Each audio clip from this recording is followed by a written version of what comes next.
Public hanging, there's a hot dog, beer, public hanging, there'll be music, public hanging. Hello there, everybody. Welcome to the Weekend Interview Show. I'm your host, Scott Horton, and we have a couple of great guests today, Bob Dreyfuss and Elaine Castle. So stay tuned. Bob Dreyfuss will be joining us here in about 5 minutes.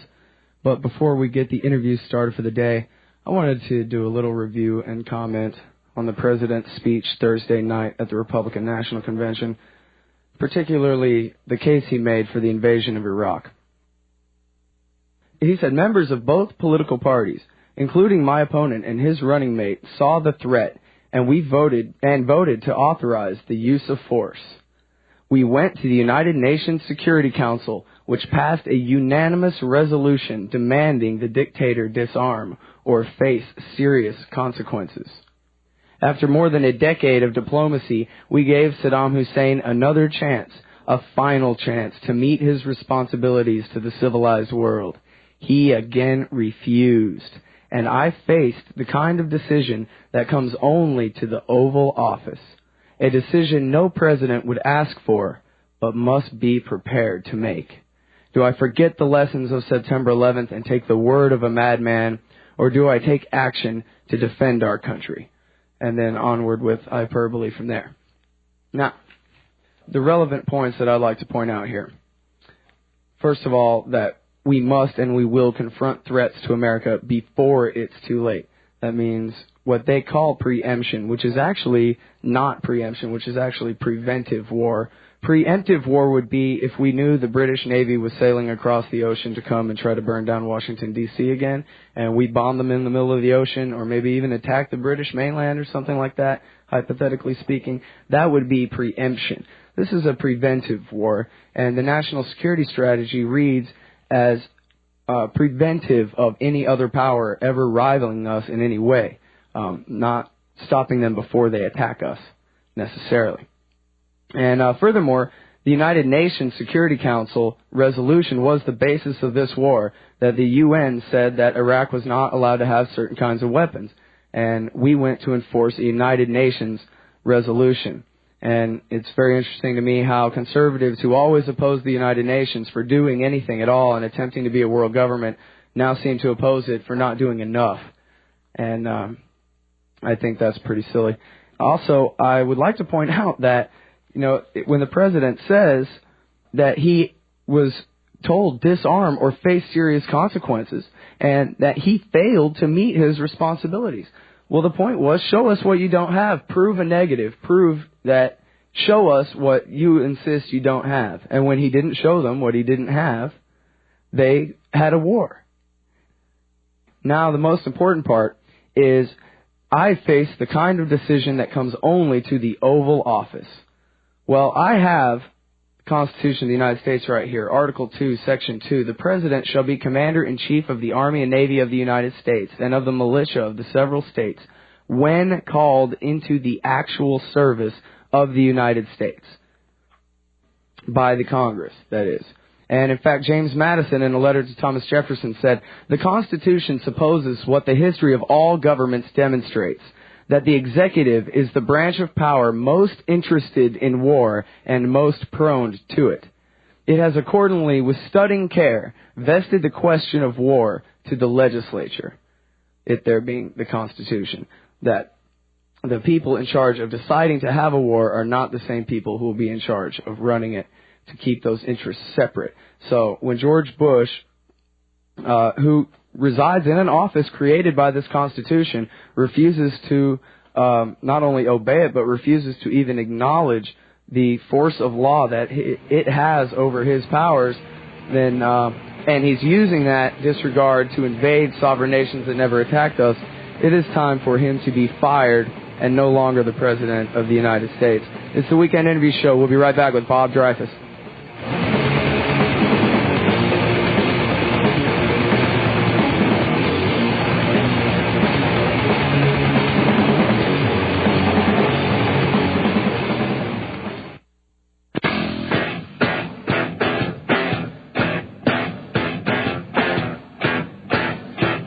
Welcome back to the Weekend Interview Show. I'm your host, Scott Horton. Last Friday, Leslie Stahl reported on CBS News that the FBI was investigating whether or not a Pentagon employee had passed classified information to Israel through the American Israel Public Affairs Committee, AIPAC. Freelance investigative reporter Bob Dreyfuss has been following the story on his Dreyfuss Report blog at tompayne.com. Welcome to the show, Bob Dreyfuss. Thanks very much. I'm glad to be here. It's an honor to have you on the show, sir. First of all, who is this suspect, and what is it that he allegedly passed to the state of Israel? Yeah, this is a really interesting story, and I think it's just kind of the tip of the iceberg so far. The guy who's under suspicion is a guy named Larry Franklin, and I've met him on a couple of occasions. He's a mid-level Pentagon official, specialized in Iran over the last, 5 or 10 years. So he's a career employee. He's not a recent political appointee. Well, not exactly. He's a career Army reservist, and he's had a number of kind of analytical intelligence jobs, including working for the Defense Intelligence Agency. But in the months before, or the years before the war in Iraq, when the Bush administration was getting ready to go to war, they assembled their sort of war planning team. And he was brought in deliberately by the Pentagon's civilian, mostly neoconservative leadership as part of that war planning team. Okay, well, let's go ahead and be specific and name names here. Hmm? Let's go ahead and name names so that we know who we're talking about. If we go up the bureaucracy, Larry Franklin was brought into the Pentagon by a man named Harold Rode, R-H-O-D-E. Harold Rode is a long-time Pentagon employee who's been a friend of Richard Perles for all of that time.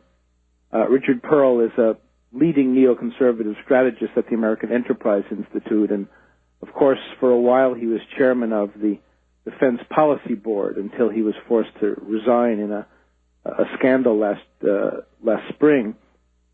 Anyway, Harold Rode, who brought in Franklin, was working with Doug Feith, who's the head of the Pentagon's policy office. Douglas Feith is a very hardline neoconservative with a law firm that has offices in Israel, and he's been very close to the Israeli right, the far right, kind of the pro-settler movement in Israel. And he's the Deputy Secretary of Defense for Policy, right? That's right. He's the policy chief, and he's the one who helped create both the War Planning Office, which later took the name the Office of Special Plans, and who brought in people like Franklin and others, along with Harold Rode, to put this thing together.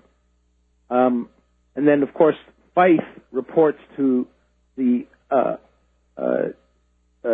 office of Paul Wolfowitz, who is sort of the direct deputy to Don Rumsfeld. So as you go up the bureaucracy, it goes from Franklin to Rode to Bill Ludi, who's the head of the Iraq office, to Feith, and then to Wolfowitz, and then to Rumsfeld. Now, Abram Shulsky is in there somewhere too, right? Yeah, Abe Shulsky was an intelligence kind of gadfly, not really an intelligence expert, but another hardline neoconservative. And he was brought in to be the director of the Office of Special Plans in, I guess, about the fall of maybe the winter or spring of early 2002, sometime in that first few months of 2002. That office, by the way, has pretty much been dissolved because it was really an ad hoc group put together to plan the war. But I wrote, and other people have written extensively about their role in, I would say, fabricating intelligence about the weapons of mass destruction and Iraq's ties to terrorism, both of which we now know proved false. That is, that Saddam Hussein didn't have the weapons that this office claimed that he had, and didn't have the connections to Al-Qaeda or terrorism, in fact, was probably al-Qaeda's worst enemy in the Middle East because they were such ideological opposites. And so, this is relevant to the actual FBI investigation as well. I mean, it seems in the press reports that have come out in the last week that they're not just focused on this guy, Larry Franklin, and the document that he apparently passed over, but they're looking into the uranium forgery and all that kind of thing too, right? Well, of course, there's a lot of different reports, and I don't think we know the full story, but Franklin stumbled into this investigation. The story is that this investigation started something like 2 years ago, and it had some broad enough scope that the FBI, I'm assuming on a tip from the CIA, was monitoring or, had launched a counterintelligence investigation aimed at the Israeli embassy in Washington. The Israeli embassy has a long history of spying in the United States. Of course, I'm sure that we do in Israel. But in any case, they were investigating the embassy for spying, and they were monitoring a lunch meeting at a restaurant between these embassy people and this Israeli lobby group, AIPAC. And Larry Franklin kind of just walked into this meeting while it was under surveillance. And as he walked in, he apparently was trying to give to these people some classified report on Iran or U.S. policy toward Iran. And after that was, made a target of the investigation. That's why I say he kind of stumbled into it. They didn't expect him to show up at that particular meeting. Let me stop you right there and ask you, what would be the significance of Israel having a copy of a prepared policy draft on American policy toward Iran? Well, Israel has an extreme interest in Iran, and it has for decades. So anything that the United States would do vis-a-vis Iran, whether it was something that Israel would like or something that it would dislike, is something that the Israelis would want to know. And let me just give like a 30-second background on that. I mean, Israel helped the Shah of Iran in the 50s and 60s build his intelligence service, the Savak. They were probably the prime outside helpers of the Shah in putting together a Savak, which was the Shah's secret police. Then after the Shah fell, the Israelis still had a lot of contacts in Iran, and they didn't give them up. And all during the Iran-Iraq war, which lasted for about 9 years in the 1980s, Israel armed Iran. Even though it was run by these crazed ayatollahs, the Israelis were supplying arms to Iran. And in fact, when Ronald Reagan was supplying arms to Iran, he was doing it through Israel, right? Well, that's right. I was just going to say the so-called Iran-Contra affair, which involved a small shipment of American weapons to Iran, was something that the Israelis were trying to encourage. In fact, sparked it in the first place because they wanted to diminish American support for Iraq in that war. The United States had somewhat tilted in favor of Iraq because we were afraid that these Iranian crazies would come across the desert and occupy all the Arab oil fields, including in Saudi Arabia.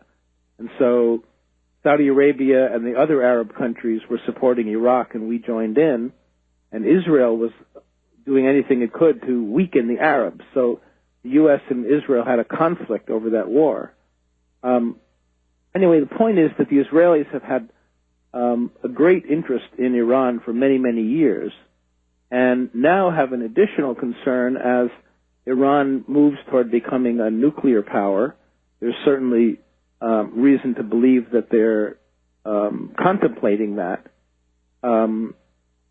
Although, I think there's some people who are exaggerating both the significance of it and how far along they are, perhaps in the same way that they exaggerated the Iraqi nuclear program.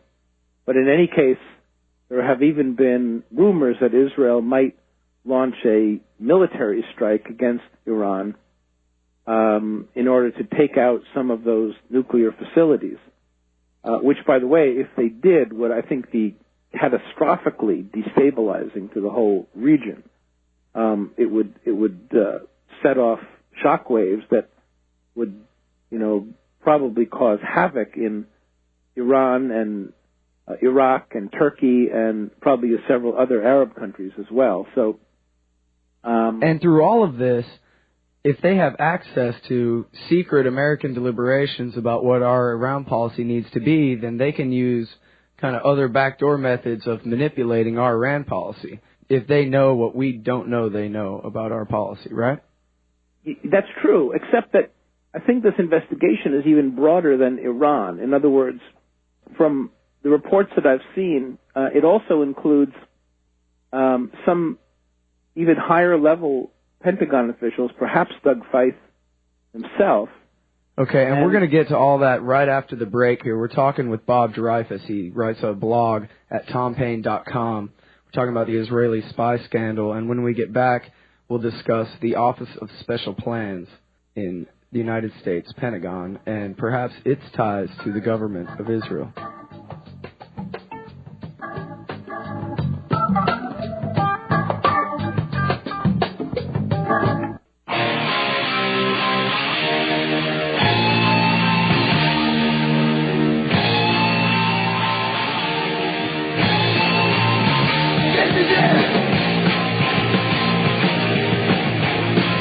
All right, everybody, welcome back to the Weekend Interview Show. I'm your host, Scott Horton, and the guest this hour is Bob Dreyfuss.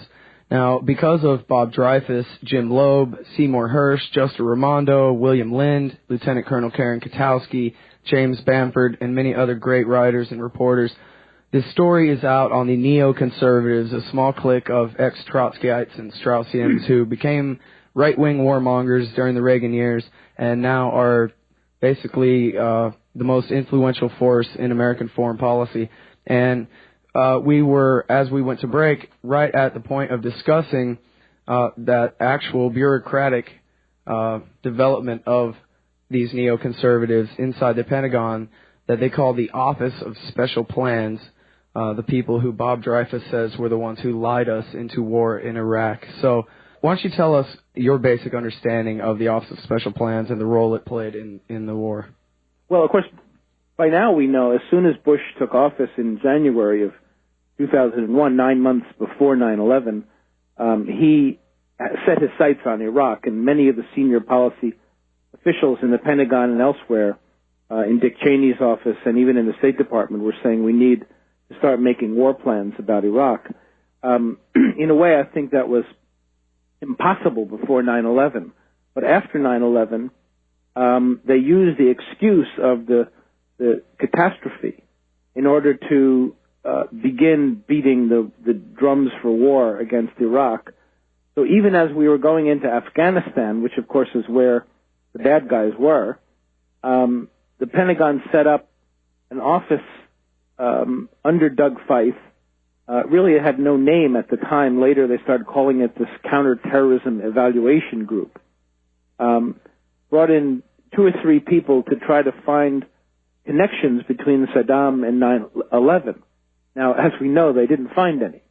But they seized on every little bit of or shred of rumor and innuendo and so forth to start writing policy papers suggesting that Saddam did have something to do with 9/11. That office grew and grew, so by a year later, in 2002, it was called the Office of Special Plans. It's a name that doesn't mean anything, Special Plans. Really, it should have been called the Office of Iraqi War Planning, because that's what it was. It had no other function. And that is, it had no other special plans to make, except to make the plans for the invasion of Iraq. Again, this was long before Bush said he was committed to going into Iraq. It was long before we went to the UN and had that resolution and debate. It was long before the Senate voted to authorize. I mean, this was going back to 2001, 2002. Everything else happened late in 2002 or going into 2003. And it was during that time that all of this information began leaking out about the threat that Saddam posed to the United States. Again, we now know that he presented zero threat to the United States unless he personally got on a plane and flew over here and punched somebody in the nose.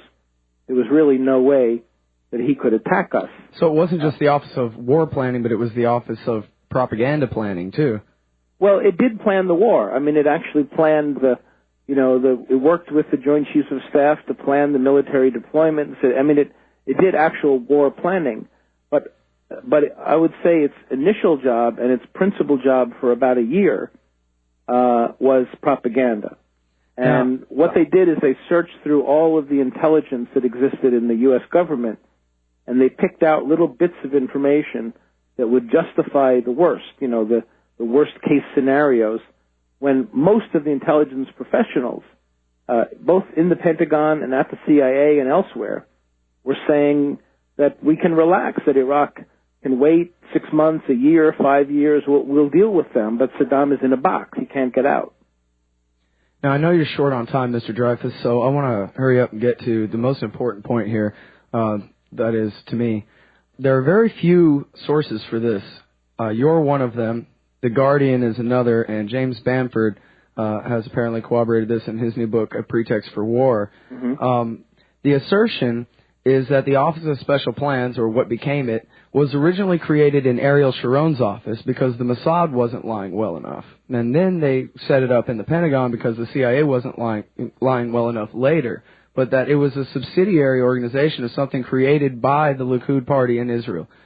What is your take on that? I don't know that it was created first in Sharon's office, but I did report in a piece that I did for The Nation last year that that Sharon's office did create a unit that produced intelligence in English, by the way, and supplied that to the Office of Special Plans in the Pentagon. And that he did so because, that is, Sharon did it because the Mossad was not convinced that Iraq was a great threat.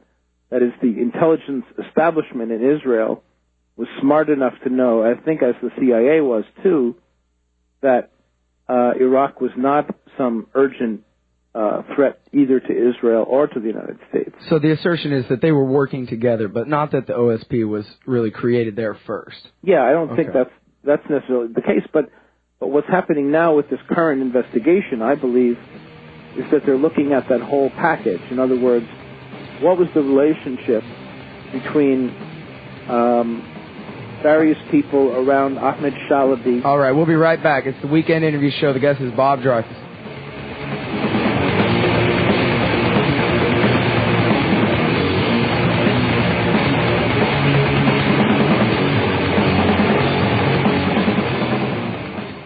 You're listening to the Republic Broadcasting Network, because you can handle the truth. Stay connected to what's happening at the Republic Broadcasting Network by visiting our website, www.rbnlive.com. At rbnlive.com, you'll stay up to date with our latest broadcast schedule, learn about upcoming events, read about our air personalities and the programs they host, take part in discussion forums, read the latest breaking news, and listen to RBN programs on your computer by connecting to our live broadcast stream. Plus, you can download previous RBN programs from the archive completely free of charge. That's right. Unlike other services, there is no charge to download programs from the RBN archive. Share them freely with others who are not yet listeners to the Republic Broadcasting Network, and help spread the word. We're taking America back through the power of information. Stay connected to the Republic Broadcasting Network and our website, rbnlive.com. You used to be my friend, but that friendship comes to an end. From me it must be clear, and open for you. All right, everybody, welcome back to the Weekend Interview Show. I'm your host, Scott Horton, and the guest is Bob Dreyfuss. Now, I know you have to go here pretty soon, Mr. Dreyfuss, but I wanted to mention, I was checked the headlines this morning. USA Today is saying that this investigation has been going on since perhaps even before Bush took office, that the White House was notified of it at the very beginning of 2001. So that kind of puts a whole new interesting spin on it to me, that the White House would have known that at least there was an investigation along these lines going on all along. But actually, my real question to you is whether this investigation, do you think that the Larry Franklin, like you said, is the tip of the iceberg?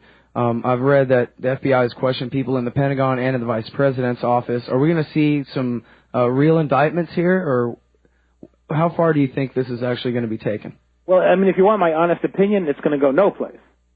I mean, I don't think these kinds of investigations, when it involves an ally like Israel, especially not an ally with important political connections, generally, you know, these kinds of investigations tend to get swept under the rug, and so I expect that's going to happen with this one as well. And the latest that I've read is that because the investigation was leaked to CBS a week and so ago, that it became public, and therefore all of the people who were being investigated, you know, got the public word that they should shut up and not talk to various people, and so a lot of the investigation was closed down, or not closed down, but I mean made more difficult.